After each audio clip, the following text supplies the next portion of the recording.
Hey everyone, welcome to another episode of Brewing with Mr.Beer. My name is Robert Lewis. I will be your host for today's show. We have quite the brew we're going to brew today. This is probably the most advanced brewing video that we've done, or the most complicated recipe that we've brewed. So we're going to brew the best haze of our lives, which is kind of a hazy IPA. Yeah, I got all the ingredients here. Sorry, I got confused for a second. I was missing something.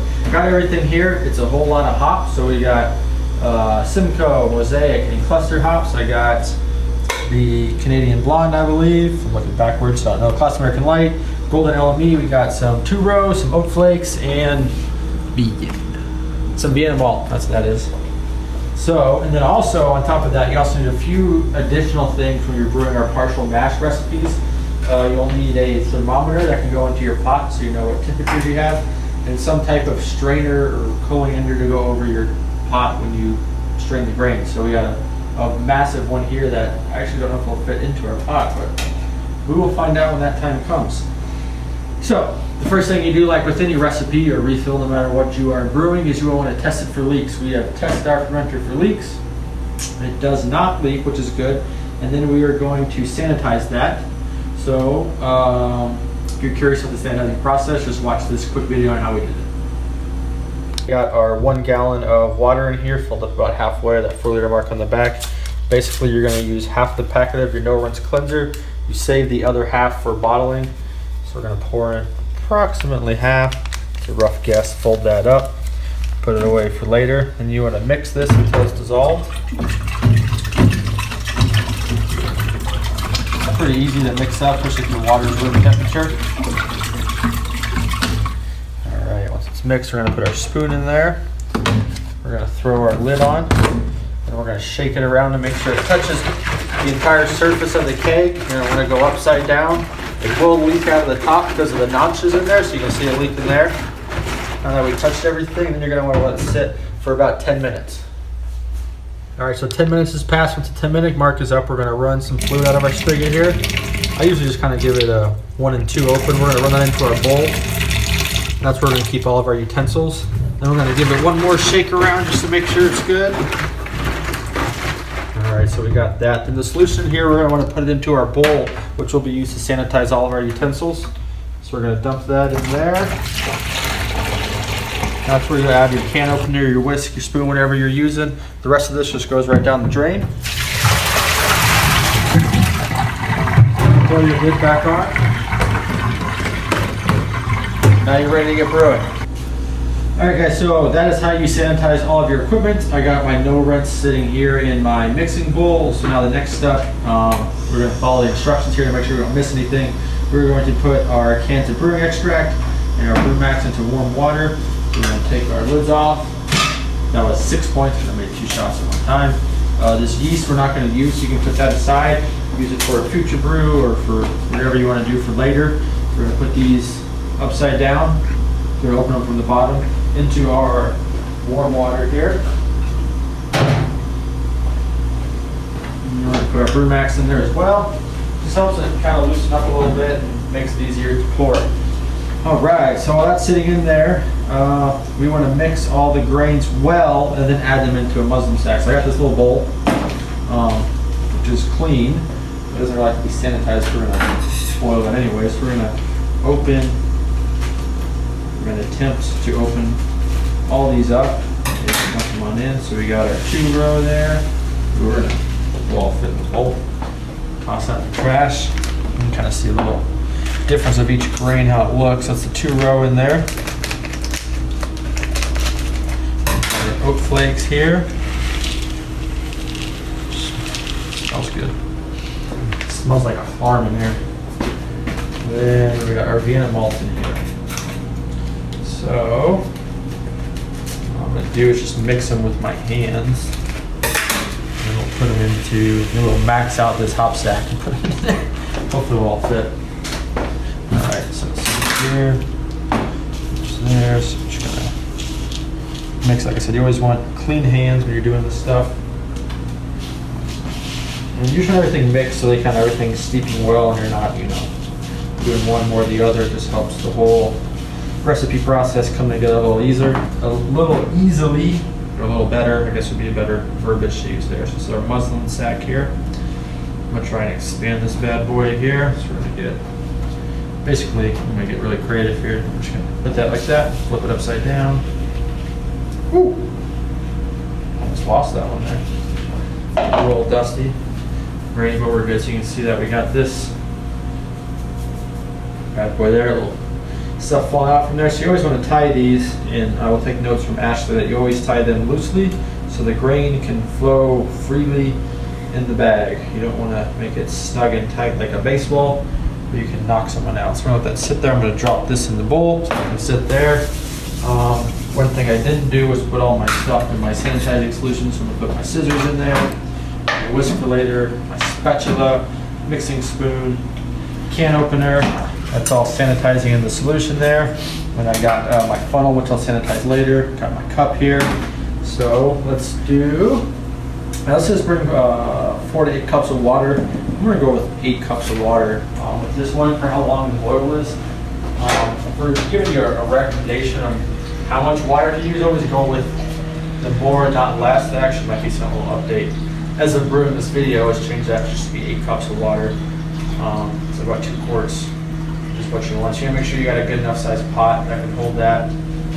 These grains are gonna steep for quite some time. So there's 1. You try to make sure that you get enough water so the grains will be fully submerged in there, and they will be doing their thing and steeping away. We use RO water here. This stuff you can't use tap water because you're bringing it to a boil, but if you got like an RO or a filter system or something hooked up that you can use, I would just recommend using that because it makes it a little easier. Oops. Okay, so we got our water in there. We're going to add our thermometer here so we can keep track of our temperature, so we know when we hit the right temp, and then we can adjust the heat to stay. We can adjust the heat to maintain the proper temp. There we go. So we're going to crank this on. Once we hit our temp, which is, hold on, so you're going to be between 155 to 165. So once we hit that, we'll bring you guys back in to add the grains. Cheers. All right, guys, so you can see we hit our temp. We are hovering right around 155, 160, which is right in that range you want to be. So we're going to grab our grains. You're just going to kind of gently submerge them in the water. Make sure they get fully submerged in there. Just gonna move our thermometer around, float around a little bit. I'm gonna grab and a spatula. Just give a little help getting down in there. There we go. Don't want to shove my finger in that hot water. That's not good. All right, guys. So with this recipe, this is going to steep for 45 minutes. So we're gonna kind of let this do its thing. I would recommend during this time that you just hang out and drink some beers. So that's what we're going to do. So we'll be back in about 45 minutes. Well, not really 45 minutes. We'll be back in like a second, but for us, it'll be 45 minutes. All right, guys, so it's been a 45-minute steep on this. You get a good idea of what it looks like here. We've shut the heat off. I'm going to take this out. I don't need this anymore, so I'm going to set this away. So the next step is we're going to fish that bad boy out and put it into our strainer. So I did sanitize some tongs. I mean, necessarily, I guess you don't have to, but yeah, that we have a big old strainer which fits perfectly. So you're just going to kind of be gentle. It's a little heavy. So, back out. We're going to let that kind of just sit there for a second. So now what I'm going to do is I'm going to get 1 cup of warm water to kind of rinse over that. Kind of get the rest of those enzymes out and all that fun stuff. Let this run for a second. 1 cup of warm water there, so we're going to pour that over. You're going to pour that very slowly.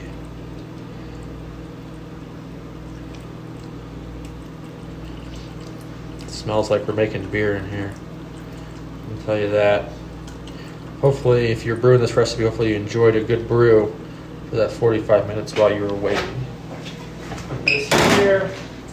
And now basically we're done with the grain, so we're going to kind of discard that. I'm going to let some of that run through there. There we go. Put it in this bowl. Not like a mess. I'm just going to put it in the sink. We will toss that in the trash a little bit. So that's kind of what your grainy water will look like.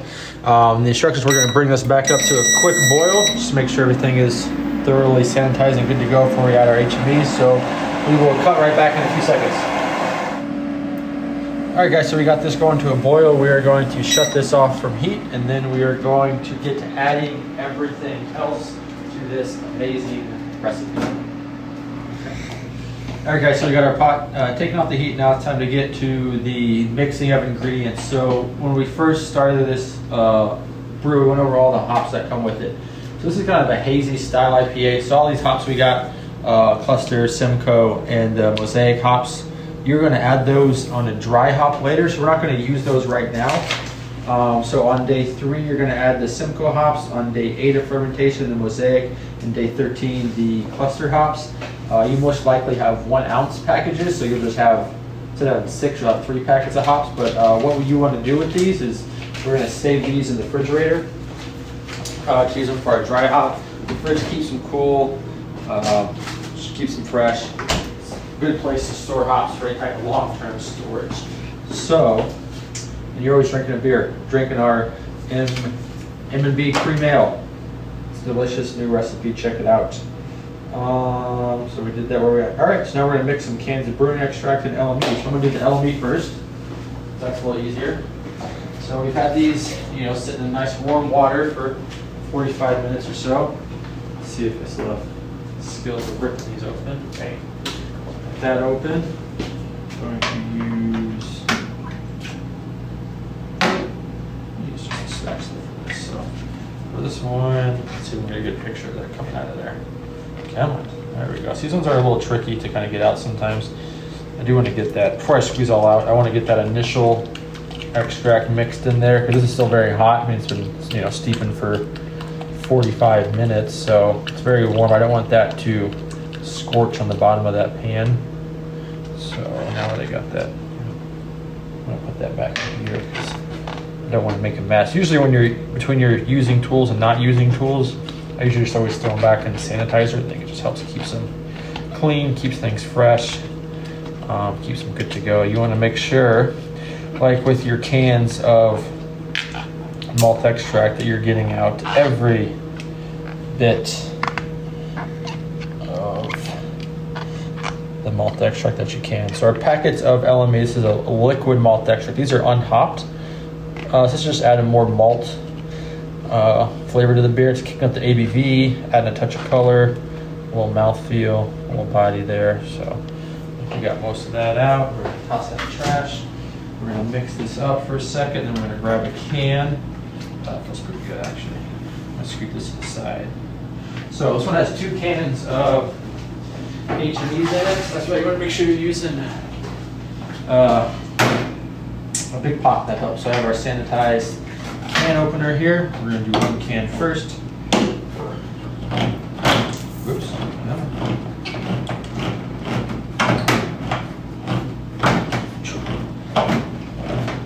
It's a very efficient can opener. And since I'm already here, I'm going to do both.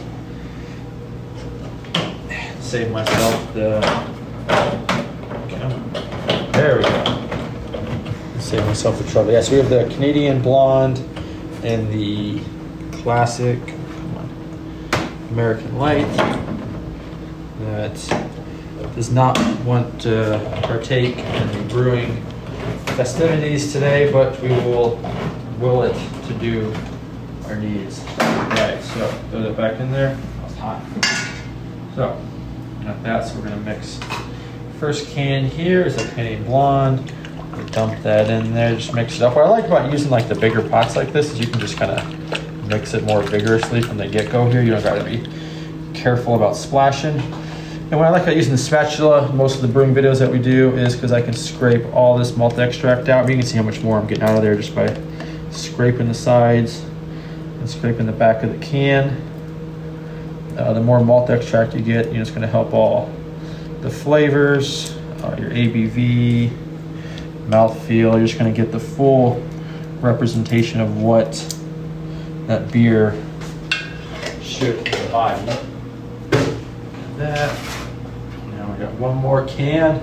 So this is a big brew. I forget. I don't have the specs on here. I should look that up. I think this is like a 7 or 8%, I think, with all the fermentables that are in here. You can see how light that liquid was when we first put it off the boil, versus how dark it's got now, versus all from all the extract we've been adding to it. All those good fermentables, and then it gets, you know, what's unique about this recipe is all the dry hopping that you do. It provides some great aroma. So this recipe is not going to be overly bitter at all. So if you're not a big fan of like bitter IPAs, you like more like those kind of hazy, juicy IPAs, and this is definitely going to be it for you. This is going to be really, really just packed full of aroma and hop flavor, not necessarily all that bitterness that goes with it. Mix it up a touch. I'm going to bust out the whisk, which is my favorite brewing tool here, sitting in our sanitizer. So tell it's mixed really well. It's very easily already. All right. So set that aside. Our instructions aside. I don't need those. Our beer aside. All right, so let's get some cold water. We need 2 gallons of cold water. Just put it in your fermenter here. You want to use good water. All right, so pour in 1 gallon first. It's going to be approximately to the number 1 mark on the back of your fermenter, or the 4-quart mark on the older ones. And you want to make sure, like I said, you're using cold water here, because that liquid's very, very hot, and you don't want to pour that hot liquid into your fermenter. Try not to make that big of a mess, but it turned out pretty well. So I'm going to put that aside, put this here. I need to sanitize my funnel, because I can guarantee pouring all that liquid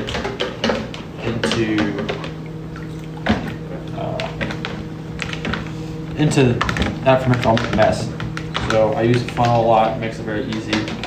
Just, you know, say what you want about me using a funnel when I brew, but it makes the brewing process easier. So I'm going to put that there.